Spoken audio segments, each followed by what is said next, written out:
Assalamualaikum warahmatullahi wabarakatuh. Hai semua. Okey, hari ini kita nak belajar tentang tajuk manusia. Okey, manusia membiak dan membesar. Okey, sebelum kita teruskan, kita kena faham dulu apakah maksud membiak. Membiak ialah cara benda hidup menambah bilangannya. Okey, benda hidup ni apa? Benda hidup ni benda yang boleh bernafas. Contohnya macam manusia, haiwan, tumbuhan. Okey, itu adalah benda hidup. Jadi macam mana dia nak membiak? Ada dua cara kan? Satu bertelur dan melahirkan anak. Jadi manusia kita ni membiak dengan cara melahirkan anak. Jom kita tengok contoh. Okey, ini keluarga Oma. Kenal tak dengan Oma Hana? Kenal kan? Okey, ini Papa dan ini Mama. Okey, Papa Mama ni dia dah kahwin. Lepas tu dia ada seorang anak. Nama dia Oma. Okey, abang Oma. Lepas beberapa tahun jadi 3 orang kan? Okey, kemudian lepas beberapa tahun Oma ni pula ada seorang adik. Nama dia apa? Ingat lagi tak? Mestilah ingat. Namanya Hana. Ini Oma dan ini Hana. Kalau dulu Mama dengan Papa 2 orang. Lepas tu Oma lahir jadi 3 orang dalam keluarga dan lahir pula Hana. Jadilah 4 orang. Jadi maksudnya manusia sedang membiak dengan cara melahirkan anak. Bukan bertelur No. Okey, melahirkan anak. Okey. Bila melahirkan anak, manusia akan membesar. Dia takkan kekal jadi bayi je sampai besar pun bayi. Tak. Dia akan berubah. Jadi proses membesar tu macam mana? Mula-mula jadi bayi. Okey, lepas jadi bayi beberapa tahun, dah pandai merangkak, 1 tahun, 2 tahun, umur 3 tahun. Sampailah awak sekarang dah sekolah, awak dipanggil kanak-kanak. Bila dah masuk sekolah menengah, dah masuk universiti, kita dah panggil sebagai remaja. Bila dah kahwin, dah jadi macam Mama Papa tadi, kisah Oma Hana, Mama Papa tadi, itu dipanggil dewasa. Okey, bila dah tua, jadi seperti atuk nenek, itu kita panggil tua. Jadi proses ini lengkap. Setiap orang akan alami proses membesar. Okey, tak ada yang kekal jadi bayi selama-lamanya, tak ada. Okey, semua orang yang hidup, semua manusia yang hidup akan mengalami proses membesar. Okey? Jadi awak dekat mana sekarang? Kalau cikgu di peringkat dewasa. Okey, awak dekat mana? Awak teka sendiri, awak dekat mana? Okey? Kalau dalam satu keluarga tu mungkin ada yang bayi, ada yang kanak-kanak, ada semua peringkat ni. Ada juga yang tak ada, dia sampai kanak-kanak je. Jadi bergantung kepada ahli keluarga. Okey. Bila membesar, ketika proses membesar akan berlaku beberapa perubahan pada diri. Berubah apa? Ada 3 perubahan ketika membesar. Apa dia? Yang pertama, perubahan saiz. Yang kedua, perubahan berat. Dan yang ketiga, perubahan tinggi. Okey.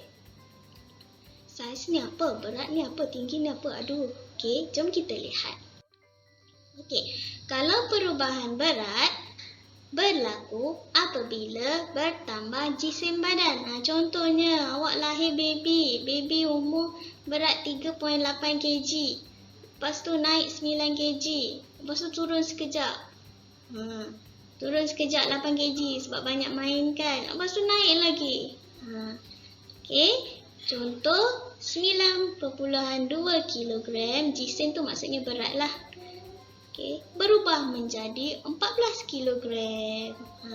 Itu maksudnya perubahan berat badan. Ada yang daripada berat jadi kurus. Ada yang dari kurus jadi berat.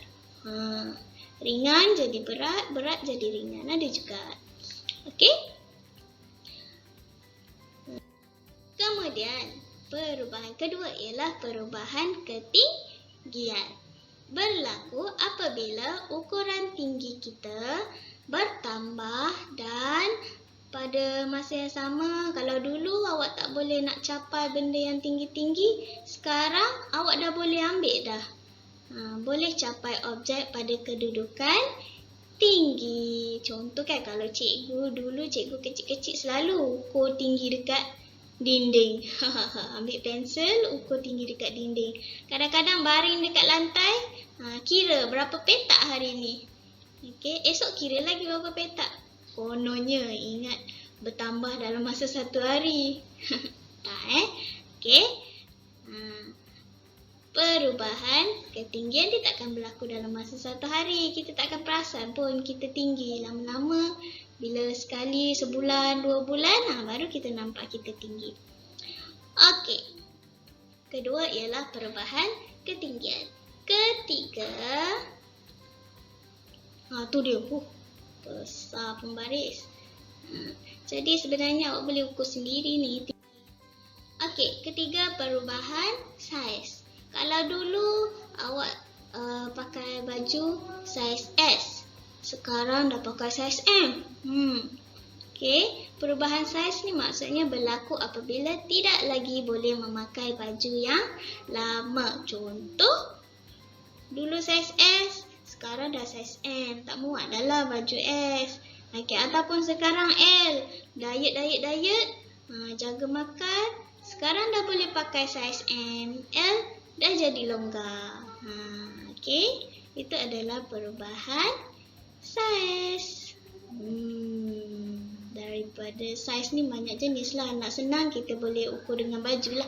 Saiz S, saiz M. Bila besar sikit, saiz L.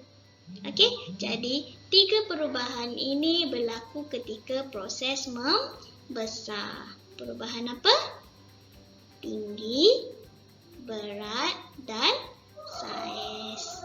Okey, jadi awak cuba awak lihat diri sendiri. Agak-agak saiz awak berubah macam mana? Tinggi awak makin tinggi ke tak berubah sangat? Jadi kita boleh cek diri kita. Okey. Soalan cikgu. Setiap orang sama ke perubahan tinggi ni? Perubahan berat, perubahan saiz. Sama tak? Okey, setiap manusia perubahan tinggi, berat, saiz, tumbuh besaran mereka tak sama. Contoh, walaupun kita sama umur, contoh awak dengan kawan awak sama umur. Okey, umur yang sama, umur 12 tahun. Tapi ada kawan yang tinggi, ada kawan yang rendah. Kita ada yang badan besar, ada yang saiz kecil. Jadi tak sama. Semuanya berbeza. Okey, kenapa? Yang tu kita akan belajarlah. Sebab makanan dia. Okey, sebab keturunan dia. Okey, jadi dah boleh faham? Itu saja yang awak belajar pada hari ini. Tamat cerita keluarga Oma dan Hana. Okey, jumpa lagi di kelas seterusnya. Jangan lupa siapkan tugasan yang cikgu bagi. Assalamualaikum warahmatullahi wabarakatuh.